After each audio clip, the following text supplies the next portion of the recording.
Hello दोस्तों, welcome back to आलम का ज्ञान। आज हम लेकर आए हैं class 9 history chapter 1 France revolution के most important objective questions and answer जो एग्जाम में आने की संभावना बहुत अधिक है। तो वीडियो को एंड तक जरूर देखें और टॉपर वाली प्रिपरेशन स्टार्ट करें। तो सीधा कर चलते हैं हम अपने क्वेश्चन की तरफ। अगर वीडियो अच्छा लगे तो लाइक, सब्सक्राइब और अपने जरूरतमंद दोस्तों को जरूर शेयर करें ताकि मुझे कॉन्फिडेंट मिले, हिम्मत मिले और मैं ज्यादा से ज्यादा वीडियो आपके लिए बना सकूं। Thank you. फ्रांस की क्रांति, द फ्रांस रिवॉल्यूशन पार्ट 2 पहला वीडियो हम लोग ने बना। पहला वीडियो मैं आपके लिए पोस्ट कर चुका हूं। अगर आप पहले वीडियो को नहीं देखे हैं तो पहला वीडियो देख ले, उसके बाद दूसरा वीडियो से स्टार्ट करें। फ्रांस की क्रांति पार्ट 2। यहां हम लोग 20 क्वेश्चन लेकर के आए हैं आपके लिए। तो पहला क्वेश्चन है, फ्रांसीसी समाज के कौन से लोग कर अदा करते थे? Rich people of the France society paid tax. France में आपको पता है कि कौन कौन लोग थे? 3 तरह की कैटेगरीज में बांटा गया था। तो कौन से लोग टैक्स अदा करते थे? आंसर क्या? तीसरे वर्ग, थर्ड स्टेट के लोग। नेक्स्ट क्वेश्चन है, 18वीं सदी के फ्रांस में कितने प्रतिशत लोग किसान थे? 18वीं सदी में फ्रांस में कितने प्रतिशत लोग किसान थे? What percentage of people were peasant in 18th century France? कितने परसेंट थे? 90%। अथा 18वीं सदी में फ्रांस में 90% लोग क्या थे? किसान थे। नेक्स्ट क्वेश्चन है, निम्नलिखित में से किस वर्ग को जन्म से कुछ विशेष अधिकार प्राप्त है? कौन से वर्ग है जिसे जन्म से ही बाय द बर्थ कुछ खास अधिकार प्राप्त है? तो कौन से लोग हैं? 3 वर्ग था। 3 में से ये जो 2 वर्ग है, पादरी वर्ग और कुलीन वर्ग, है ना, फर्स्ट स्टेट्स और सेकंड स्टेट, ये दोनों को ही फ्रांस में क्या थे? जन्म से ही एक विशेष अधिकार प्राप्त है ना, स्पेशल स्पेशल अधिकार प्राप्त था। तो ये दोनों वर्ग, तो आंसर क्या होगा इसका? Both A and B. तो आपको याद रखना नाम के साथ, पादरी वर्ग, कुलीन वर्ग, first state and second state. Type क्या है? What is type? क्या है? धार्मिक कर। टाइप क्या है?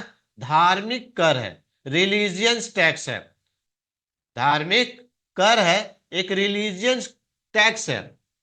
ये किसको देना पड़ता था? किसान दिया करते थे। धार्मिक कर किसान दिया करते थे। किसको दिया करते थे? पादरी वर्ग, फर्स्ट स्टेट के जो लोग थे उनको देते थे किसान, है ना, कलर्जी को।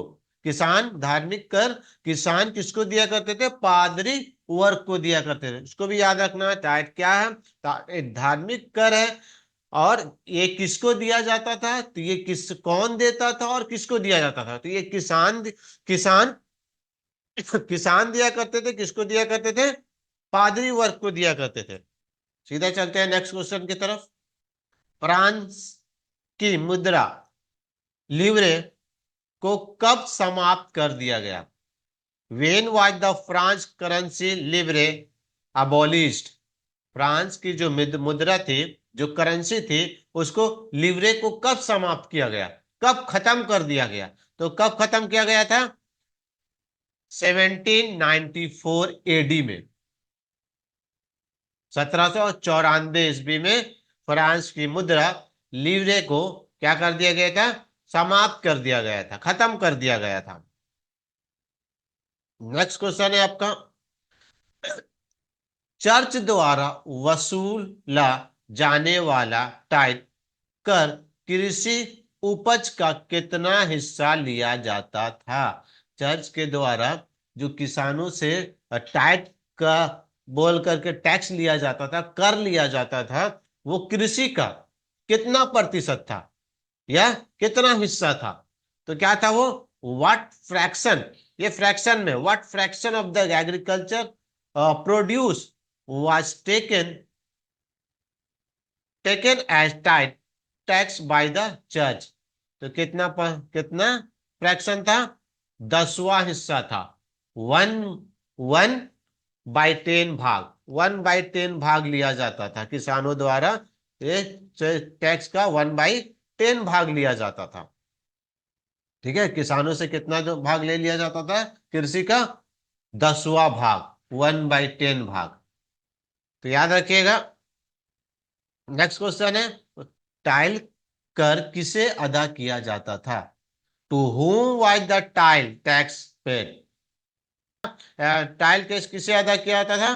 तो राज्य सरकार, डायरेक्ट जो टाइल टैक्स है वो डायरेक्ट किसको दिया जाता था? राज्य सरकार को दिया जाता था। तो ये टाइल टाइल कर किसे अदा किया जाता था? तो डायरेक्ट ये राज्य सरकार को, स्टेट गवर्नमेंट को क्या टाइल टैक्स दिया जाता था। अनाम चित्र में कुलीन व्यक्ति की तुलना मकड़े से की गई है, जबकि किसान की तुलना किससे की गई है? बोलता है एक नाम चित्र में जो कुलीन वर्ग है, कुलीन वर्ग, इसकी तुलना किससे की गई है? मकड़े से। तो किसान की तुलना किससे की गई है?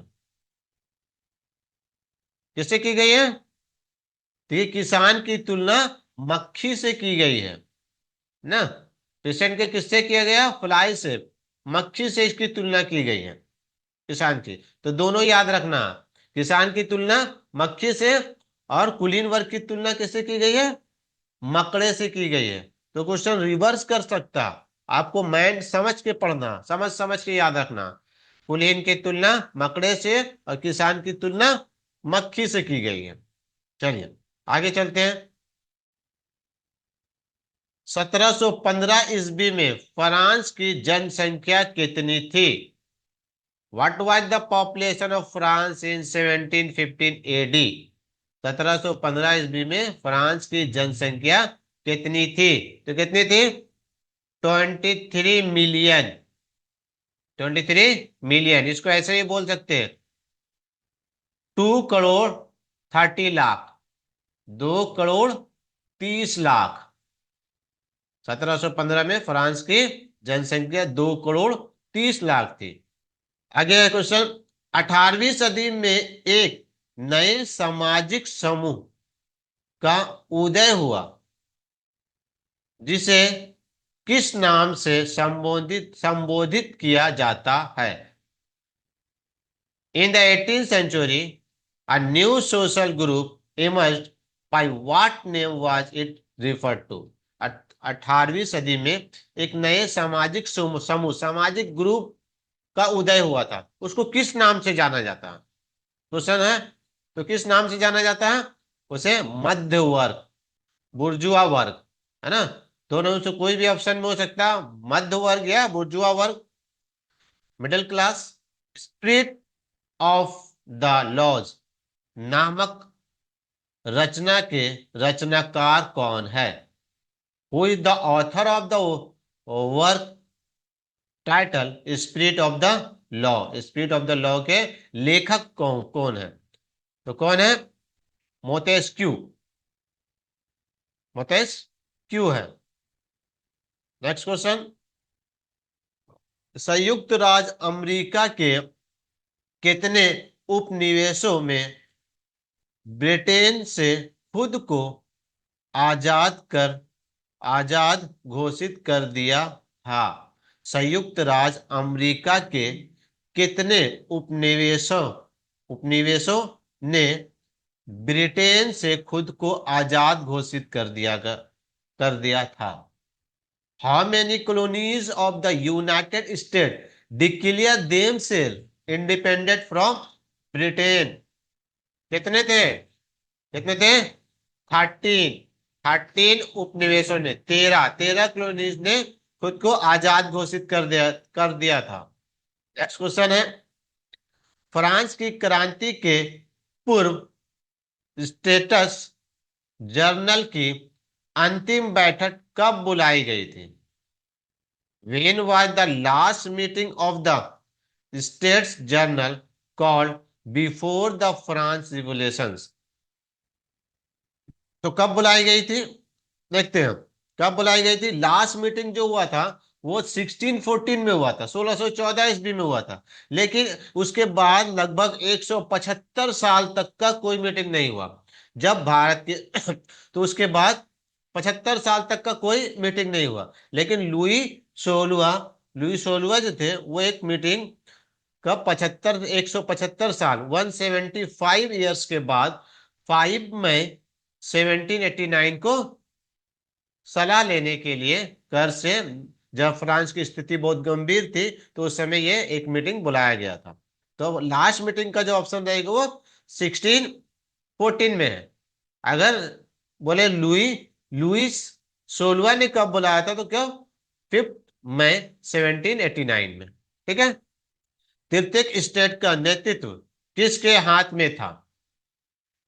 इन whose hand was the leadership of the third state? Third state का जो लीडरशिप था वो किसके हाथ में था, कौन संभाला हुआ था? तो वही है मध्य वर्ग, बुर्जुआ वर्ग, है ना, मिडिल क्लास के हाथ में था।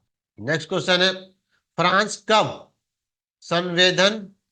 संवैधानिक राज्य बन गया? फ्रांस कब संवैधानिक राज्य बन गया? When did France become a constitutional state? France कब कॉन्स्टिट्यूशनल स्टेट बना, कब संवैधानिक राज्य बना, कब बना था? 3 सितंबर 1791 को। ठीक है। नेक्स्ट क्वेश्चन है, नेशनल असेंबली के चुनाव में मतदाता बनने के लिए आवश्यक योग्यता क्या थी? What was the qualification required to become a voter in the National Assembly elections? तो क्या थे? पुरुष होना था और 25 वर्ष या उससे अधिक आयु का होना था। 25 साल या उससे अधिक आयु ही उसमें, उम्र वाले ही उसमें क्या कर सकते थे, वोट दे सकते थे। टूटी हुई जंजीर प्रतीक के क्या मायने हैं, है ना? What is the meaning of the symbol of the broken chain? क्या माने है टूटी हुई जंजीर का? तो माने है स्वतंत्रता, आजादी, है ना, बंधनों से मुक्ति, फ्रीडम, लिबरलाइजेशन। ये टूटी हुई का मतलब है, तोड़ दिए हम जंजीर, हम आजाद हो गए, ये इसका मतलब है। ठीक है। तो उम्मीद करते हैं आपको सभी क्वेश्चन समझ में आया होगा अच्छा से। आप सभी को अच्छा से याद करें और चैनल को सब्सक्राइब करें, लाइक करें, कमेंट करें, ताकि मेरा हौसला बढ़े, हिम्मत बढ़े। तो आज के लिए इतना ही, मिलते हैं नेक्स्ट वीडियो में। Thank you.